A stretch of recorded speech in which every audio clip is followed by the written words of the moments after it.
Right, I'm just going to make this really quick, really.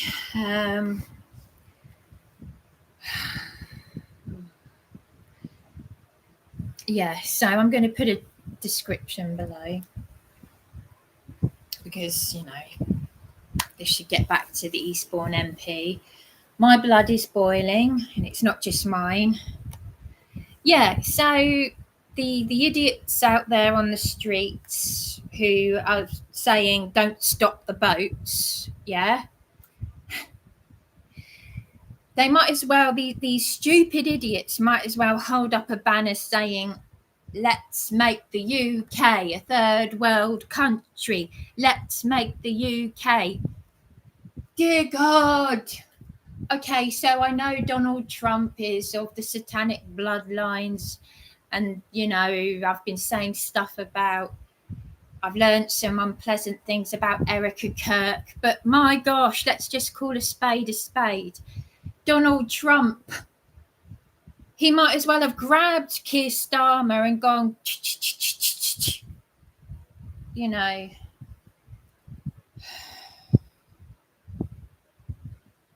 I didn't want to shout out Keir Starmer as a Wanker. I wanted to shout out because I don't use bad language, but I support everyone. Have you seen the guy with the bus up north? He's old school. With a van that says Keir Starmer is a Wanker. Now, it's a shame because had he changed the word from wanker to, let's say, traitor, then it probably wouldn't have been so offensive because everybody agrees with it.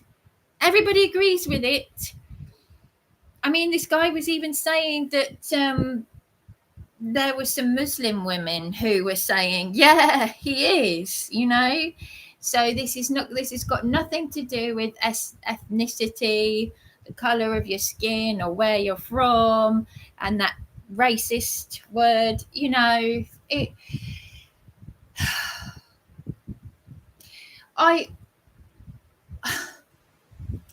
I have spent thousands of pounds on these hotels. I'm illegally homeless. My late father's inheritance is almost depleted on the hotels. I've had a landlady in contempt of court for 13 months. I am ringing up all these people, all these agencies. I've got to put in a complaint about the Eastbourne MP, Josh Beberundi. Now, I went into a shop. I'm not going to say which shop it is. But I was already holding in all this anger because I've been put through 9 years of torture. And the police are there protecting them, of course. And they're saying, refugees are welcome here and all that. And, in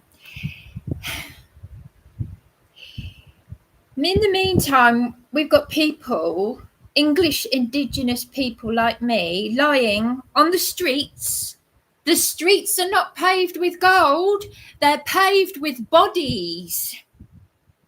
Our indigenous people, our war veterans, people are dying on the streets. And as for the council accommodations, you've got that place across the road there, opposite this hotel, that hellhole that the supported accommodation flat scam that I was in nearly 20 years ago. And then I wasn't coping in the flat. And they shoved me in a hovel with people with acute mental health, schizophrenic people running up and down the stairs naked, and a social worker landlord who was boasting to my dying mother that he would get a good pension out of this, making out he was helping me. And then my mother realized he wasn't helping me and she was angry, but she was dying of a rare cancer. Now I've been exhausted climbing up the stairs here, right, because the lift isn't working.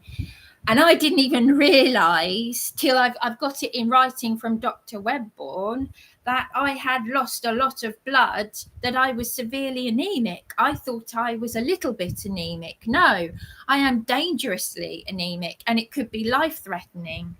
And I could sue the Lighthouse Medical Practice because they've illegally deregistered me. I could sue the police because, and I can put, I think I will actually attach a link to the video in the description of what the police did to me at the Strand Hotel, because the Strand Hotel was on GB News for illegal immigrants some time ago, and I had abuse from a thug on the desk in there. I've by the way, I've been paying for the privilege of being abused in Eastbourne hotels. I am one of their most loyal guests. I've spent thousands of pounds of back pip. I've spent thousands of pounds of my late father's inheritance. I would make a perfect candidate for Advance UK. By the way, those idiots on the street there, Nick Tenconi, by the way, he's not the CEO of Turning Point UK. He's the Chief Operations Officer of Advance UK, and he did a memorial thing for Charlie Kirk. But he's from Eastbourne, and I shook his hand. So I support Nick Tenconi, and he was born in Eastbourne, basically. And I've obviously got a lot to tell Nick Tenconi. But the other place that I was in, across the road, opposite this very hotel, was, I saw a woman coming out just now with a dog on a lead, and I thought, is she safe to have a dog in there? Because when I was in there a few years ago, and I've got the photographs uploaded to my laptop, on this laptop I've got photographs of the bed bugs crawling on me. I would not put a rat in there. And because I showed photographs at the Eastbourne Borough Council, I had a PCSO little boy who didn't know what he was doing. The staff in there don't know what they're doing, and they discharged duty to me because I complained. I had some nutcase woman shouting through the door, I'm effing fed up. You go and jump off Beachy Head. There are people. Welcome to the UK. If you're not from the UK, this is what people are like. This is the mentality. And I'm talking about the place that used to be a hotel that had two Brummies from, when I say Brummies, people from Birmingham running the place, and two support workers from Homeworks support workers. I said, I've got bed bugs crawling on me. I know, you couldn't make it up. It's like, and blood stains on the bed, used bedding, diseased. This is like something out of Dickensian times. You know what I mean? Oliver is my favourite musical. I never saw any of them complaining about bed bugs crawling on them. And I'm like, ugh. Yeah. And you wonder why I've got crippling OCD. I had OCD before this that was undiagnosed, that's still been undiagnosed. So, and I also took photographs, which I've also got on my laptop, of the kitchen. There was slime in a bucket and a snail. They put families in there. And this nutcase, this woman is going, I'm fed up with people being suicidal. If you're going to jump off Beachy Head, jump off Beachy Head. I said, I opened my door and I had the Homework support workers on the phone. I said, excuse me, I'm on the phone to Homeworks. Who are you? I've got bed bugs crawling on me, this nutter. And On that note, during that week, a young woman had jumped to her death on Beachy Head.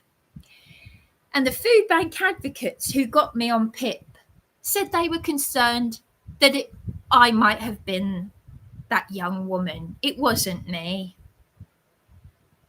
But let's just check and make sure it's not Bryony.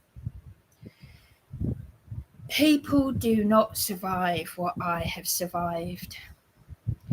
And I tell you what, when I was in the town earlier and I saw them there, these are the same demonic, as Nick Tenconi said, these people are demon possessed. These are the same nutcases that attacked Nick Tenconi outside the Arlington Arms in November last year.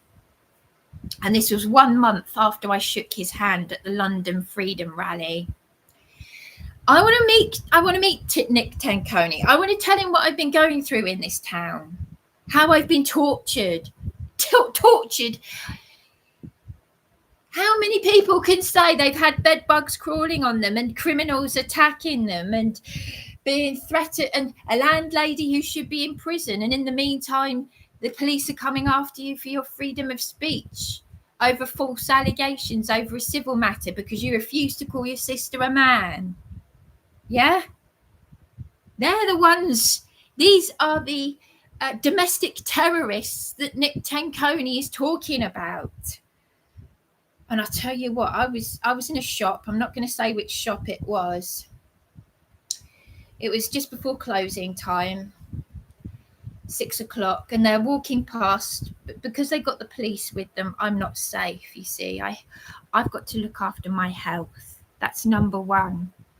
I'm at a point now where I realise I've got to look after my health. That social worker landlord cretin said I might want to check I haven't inherited cancer, and apparently he died of cancer. I've really got to look after my health. It's very frightening. And I came out, I hadn't paid for my goods, but I think the girl on the till knew that why I was angry, because I stood outside the door and I shouted at them. I said, I'm homeless. I'm homeless. I'm an Indigenous person and the local MP isn't doing anything. I've spent thousands of pounds on these hotels. And one of the women nervously smiled at me, and two other homeless people, Indigenous people, without wanting to be rude, I think they might be alcoholic or something, but they said, yeah, here, I'm homeless. But they, see, when I'm angry, PTSD. I've got it all bottled up. It's not good. And the irony is that when I went up to London on the train with the Scottish loudmouth woman and the man on the mobility scooter, I was all mousy and quiet. I was holding their English flag up. But it was the Scottish woman who was shouting, Keir Starmer's a wanker, Kiss. And it was really quite funny, actually, because there was a group of men and she was going, Keir Starmer's a wanker. And there's a group of men going back at her, yeah, Keir Starmer's a wanker. Now, obviously, I've been to the Adamant conventions, and I know what it. It's strange when you feel more at home with working class people. My morality, I've got a battle going on in my head with the morality and a woman of Yahweh, and you know, as Darren said, be careful what you say. But the thing is, we've been conditioned, we've been programmed with this. That's why Darren and I will end up swearing at each other and saying things that, we wouldn't otherwise say. because of that stoicism, as Darren said. And Darren and I have both been brought up very middle class. And I mean genuinely middle class. I mean, there are people who tell me they're middle class and they're very obviously working class. But Darren has been like, I'm just giving an example, you know, he had a good upbringing. I'm not saying that all middle class people go to grammar school. My eldest sister went to a grammar school, and but Darren was born in Surrey, just like my mother, and my mother had this sort of privileged upbringing during the war. But it's weird because I used to think I was a lefty loony. Maybe there was but then I've never agreed with. I think maybe my middle sister was expecting me to be brainwashed into all of this nonsense. But well, I mean, no, let's just call a spade here. You know, this is just my mother. My mother. I said to my mother, both my mother and I said over 20 years ago, we said there are too many people in this country. Look at the map. Look at the atlas. We're just a speck. We're a speck. We're just a speck on the map. I used to say to my mother when I was still a teenager, I'm 43, and I said to my mother, there are too many people in this country. I said, how can we? I said, all these young people that are having babies all over the place, where are they all going to go? Because they used to be this thing of young people having a baby so that they could get a council flat. Well, they stopped that. That's why you've got pregnant women washing their newborn babies in the sink of a hotel. But my mother came back to this country for this. I was watching Happy Days on the telly. My mother used to like watching Happy Days. And I was singing to it, and what's his name? Ron Howard and the Fonz, what's his name? And, because my mother had memories of America in the 1950s. And she traveled the world. She lived in New Zealand, Canada, and of course, America, namely New York. I don't know if she traveled anywhere else. I think she did travel to other countries, but there's so much I should have asked her. But she came back here for this. I'm a technophobe. It's a miracle that I can do this. I struggled with the dictaphone. I was terrified for my life.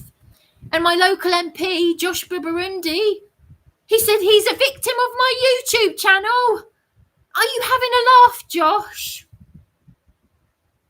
Do you know what, Josh? If you get to see this, because I swear on my life, if anything happens to me, you're going to know about this. I was so stunned by what you said, Josh. So stunned. But I've been so traumatized I couldn't get the words out. You said to me, Josh, you're a victim of my YouTube channel. I've got criminal evidence on my YouTube channel. You were with a group of young students. I had just been locked out of my supported flat of 4 months on news that my father died. Supported accommodation. It's a scam.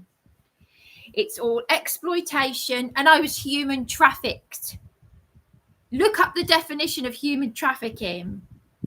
What the police did to me. Because they committed crimes under Section 134 of the Criminal Justice Act, up to life in prison for malfeasance of office, torture. I still don't know how my father died. I've had to suppress all this anger and frustration. 9 years of sheer torture. in all these hellholes, being attacked, blood on my door. Someone even watched it live in America. Me being attacked at 12 Belmore Road, that had those notorious criminals, the mother and daughter, who were previously, you look them up and they were mentioned, Hampshire Constabulary mentioned them as mugging the elderly on the Isle of Wight, and they were released from prison to do the same thing in Eastbourne. And I've got the recordings of people, residents at the Riverbourne house, saying that their Homes First, which is Eastbourne Borough Council. I recorded Jackie, my next door neighbour, and the people on the other side. Jackie, I think she's a nurse. She said, I make complaints to the council all the time. I had Juliet, who was dying of cancer. She'd gone through cancer treatment. She'd just finished her chemo treatment. And she had emailed Caroline Ansell as a witness. Now, I don't know what has happened. I don't know what has happened there. But it's all going to come out. It's all going to come out. Because I'm putting complaints through about Josh Burundi's office, the MP office, the council, the GP practice. I'm not going to say which process I'm going down, because obviously I've gone through the ombudsman's. I've done every other avenue.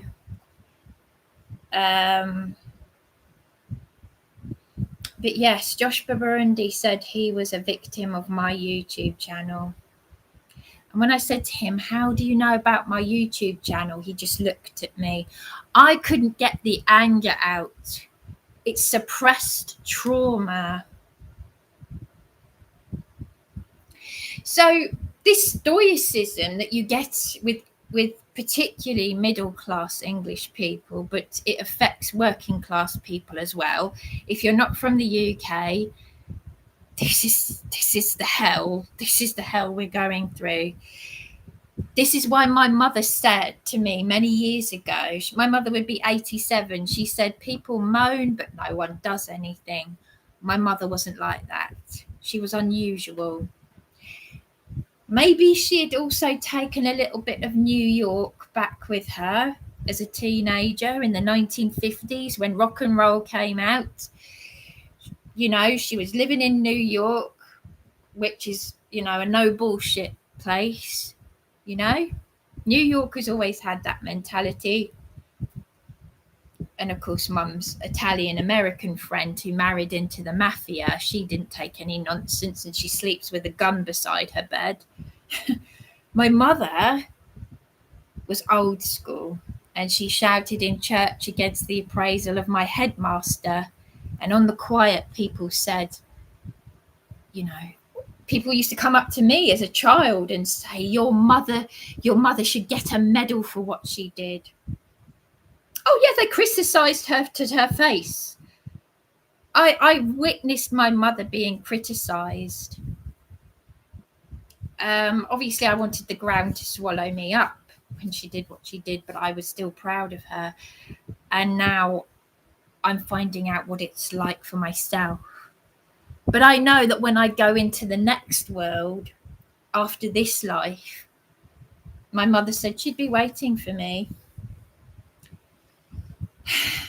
Do you know, my middle sister, the transgender sister, you know, the one who support worker reported me and all this weird stuff. And yeah, where is Josh Burundi when I'm being threatened with being a political prisoner? Exactly.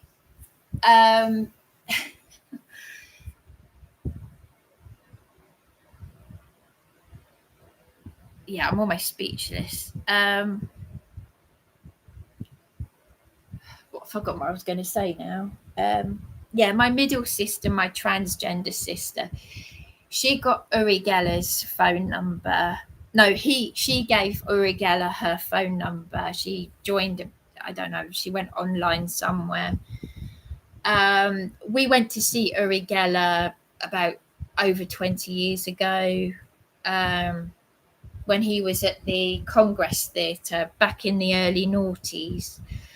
And he got one of Bronya's clocks working because we were doing that power of positive thinking. And I was able to see the pentagram, which is witchcraft, that when he did his comeback on TV back in I think it was about 30 years ago, I could see the image that he was projecting on the screen. And my adoptive grandmother, the one who's related to Anne Boleyn, she managed to do the spoon bending thing when Uri Geller was on the TV back in the 70s. Now, Uri Geller is into some dodgy stuff. He's part of Mossad, which is what they're saying that Charlie Kirk was linked to. Uri Geller is obviously from Israeli thing. Sorry, thing. No, sorry, I've just got some happy memories of an experiment I tried at the youth club when we saw Uri Geller on the TV, and it was just doing this hand thing, and I went flying off the chair. Anyway, so we went to see Uri Geller in the early noughties at the Congress Theatre in town, just up the road there, and we had a little chat with him. He was going on about how he's friends with. He used to. I think it was around the retrial of Michael Jackson, because he was saying, if anyone wants to talk to me about Michael Jackson, come and talk to me, because Michael Jackson was on trial. But in 2009, shortly after my mother died, my middle sister got his mobile number because she went onto one of his weird website things.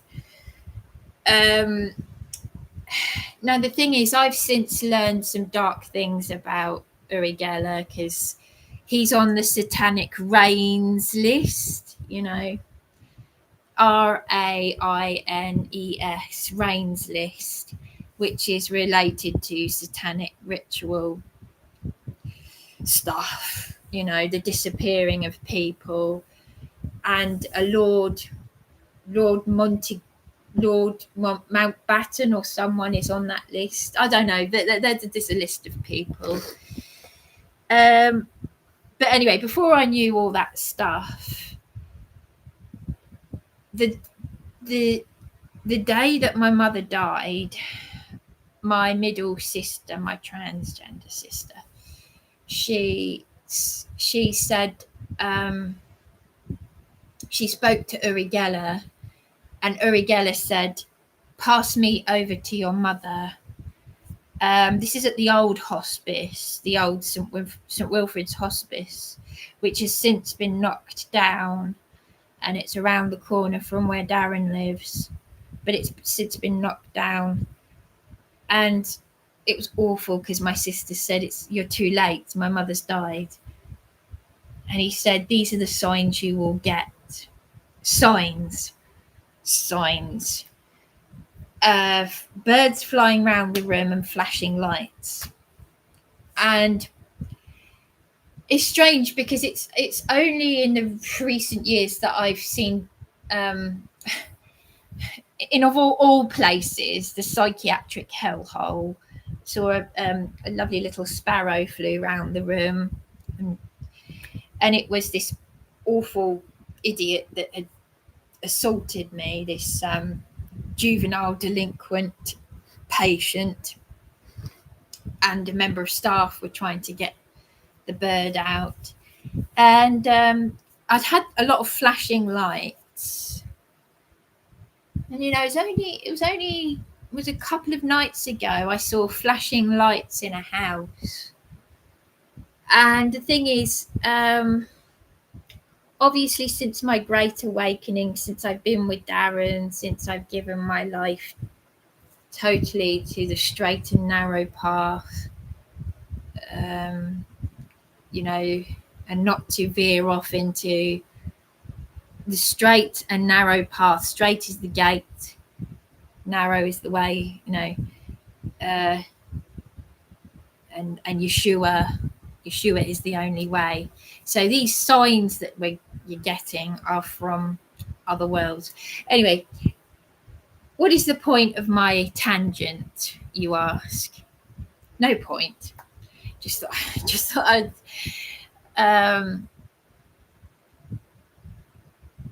it's just my trail of thought. No particular reason why I've brought this up. I mean, I was obviously saying, you know, my mother said she'd be waiting for me.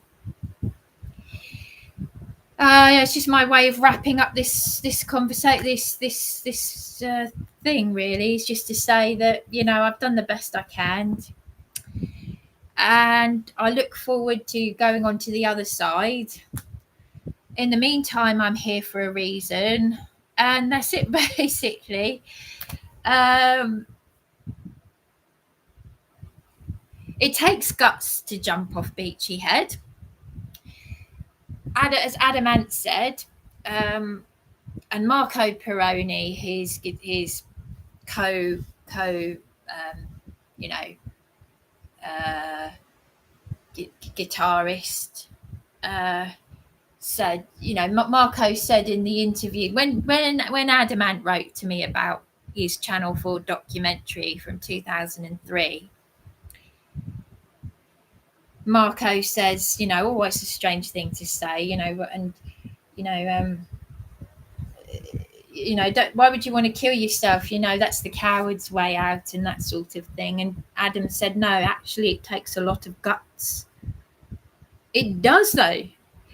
And I just want to say, you know, I know I criticise Adamant, aka Stuart Goddard. I just want to say that's not me being ungrateful to what he did for me, sending me those parcels and things. I'm just saying that when I talk about, you know, his, you know, this, Mark Devlin is exposing the satanic music industry, and I affirm what he said about Adamant, and obviously I've got more information about him that Mark hasn't given, and the Baphomet hand gesture, the Baphomet thing that he did, and what I'm just trying to say is I'm not being ungrateful for what he did for me. You know, I that's separate to everything that I've been talking about. I call a spade, okay? Nothing's going to change that. The spirit realm is the spirit realm. If you, it's, you know, it just is what it is, right? It just is what it is. So anyway, there we go. So I won't, you know, anyone who's watching this, I'm not going to, you know, thank you for watching. I have to disable the live chat because of what's happened in the past. I know there are good people out there. There are people, genuine people out there who've watched my videos, who do care, but obviously we're living a time where you can't trust anyone, and when you're extremely vulnerable and you've had to deal with a lot of very, very, very nasty people, like I said, if another YouTube channel uploader who makes themselves look all professional can be abusive to me, and I'm talking about the Police Abusing Powers YouTube channel where according to Paul, aka Warrior Wales, they were talking about wanting me to suicide in their Discord group. Now, I don't know. I'm not a technical person. I don't understand how you get into Discord. It's a miracle that I can do this because I am a technophobe. The type of phone I have is a very cheap, old-fashioned thing. I used to be the only person that had one of those brick phones, the orange brick phone, when in the early noughties. But what was I going to say? So, yeah. So I've had people offer me help, lie to me, exploit me, just everything. So like I said, that's why I've disabled the chat and the comments. But anyway, I won't go on anymore. That's that. I've been speaking for well over half an hour, and it's not really anything of interest. I mean, the Uri Geller thing, yeah, that is interesting, but let's make the UK a third world country, people that were out. That's what this live stream is about. Honestly, I have to lay low. But I'm full of so much anger. I have to look up. My health is number one. I'm for the first time in extremely careful, because you can never be too careful anyway. When I see what's happened to my sister, but it just beggars belief. We got people coming in, complete. We don't know who they are, men, criminals coming into the country illegally, exposing themselves to little girls, to your children. I haven't got children, and that's why I don't have children, because I knew even as a child, I'm 43, I knew as a child that this country was going to be a shithole one day. Pardon my language. But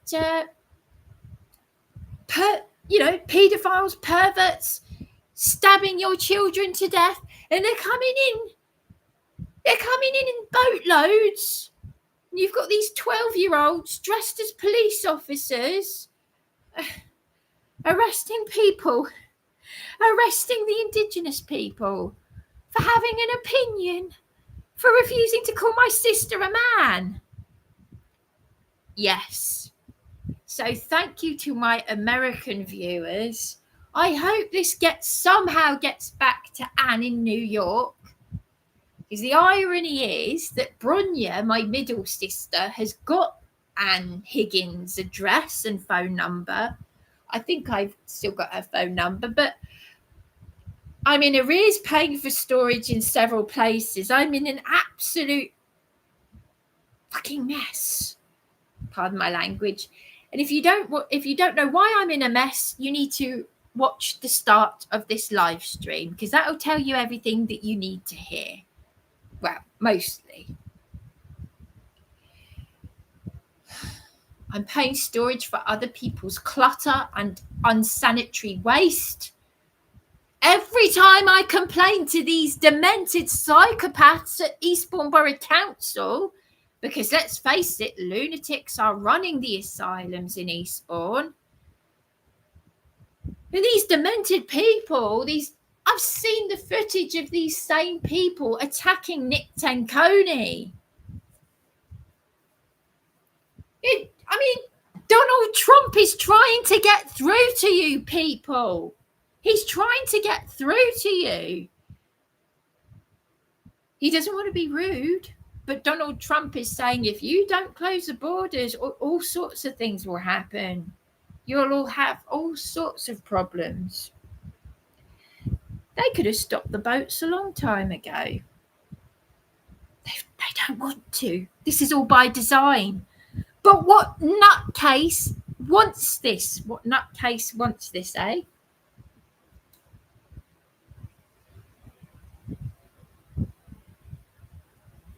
I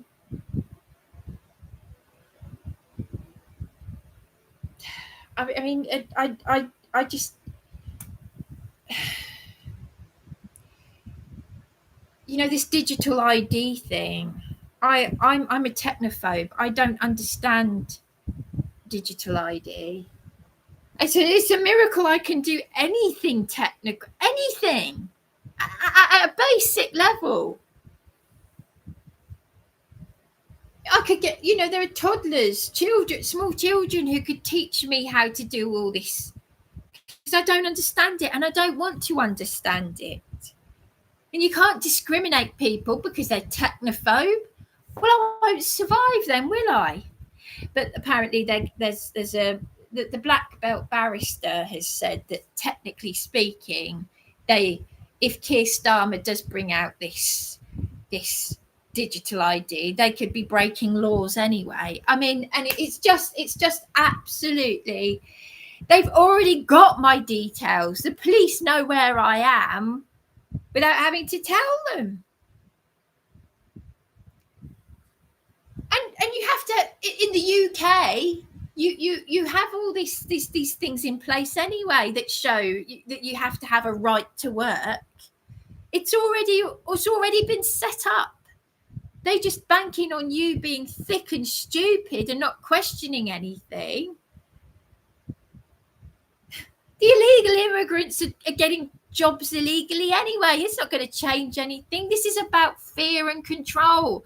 This is so that they can literally, these psychopaths can just do what they want and they're doing it anyway. So anyway, so I'm going to finish this live stream. I'm going to end this live stream now. But yeah, like I said at the start, the what's his name? Paul Golding is his name. Subscribe to Paul Golding. I'd like to meet him. I think if he'd put Keir Starmer is a traitor, that probably would have gone down better. But because obviously people are going to complain, because if you see the word WANKER, even though we all agree with the slogan, and that's why my morality was coming into play at the Freedom Rally, because I wasn't brought up to speak like that. But hey ho, I agree with it.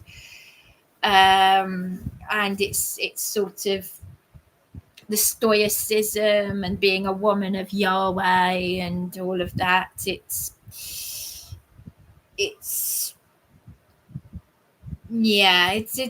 difficult because it doesn't,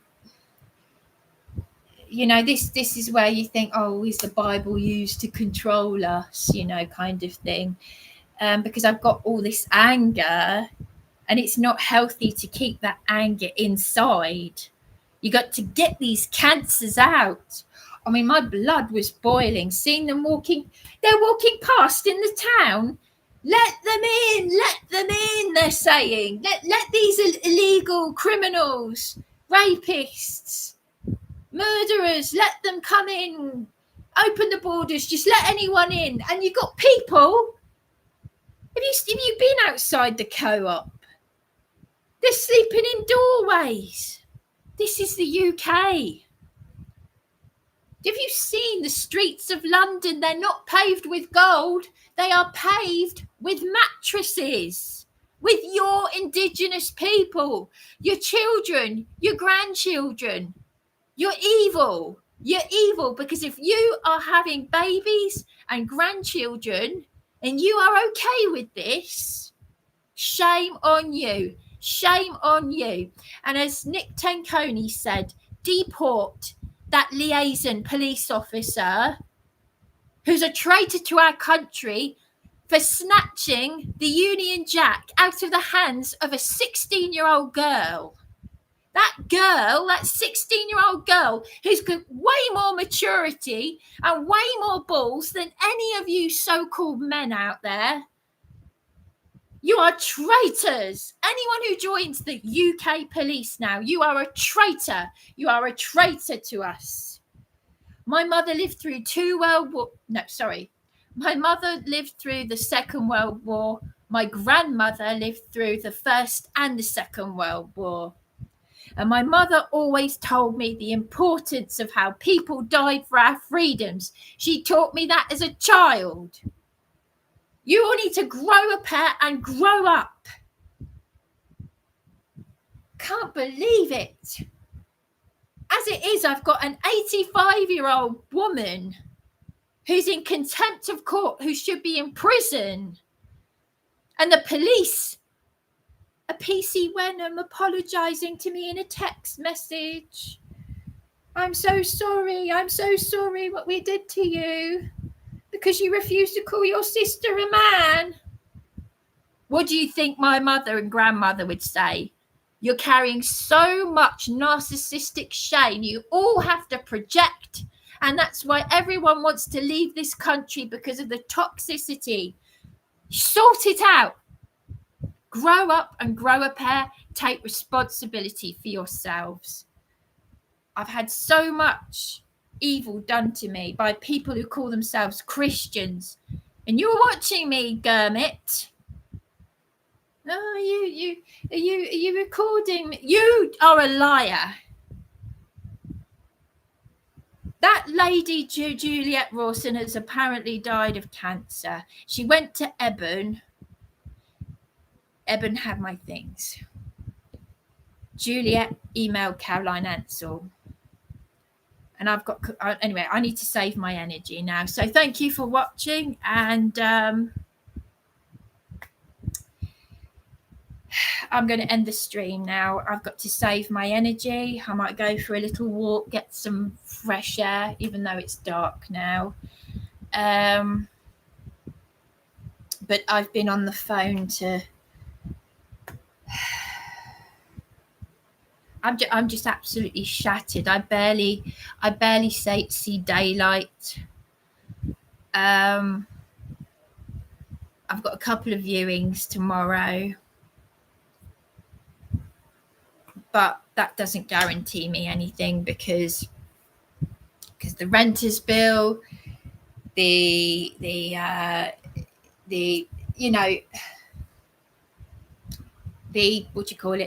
the rent guarantor scheme, well, that's a scam.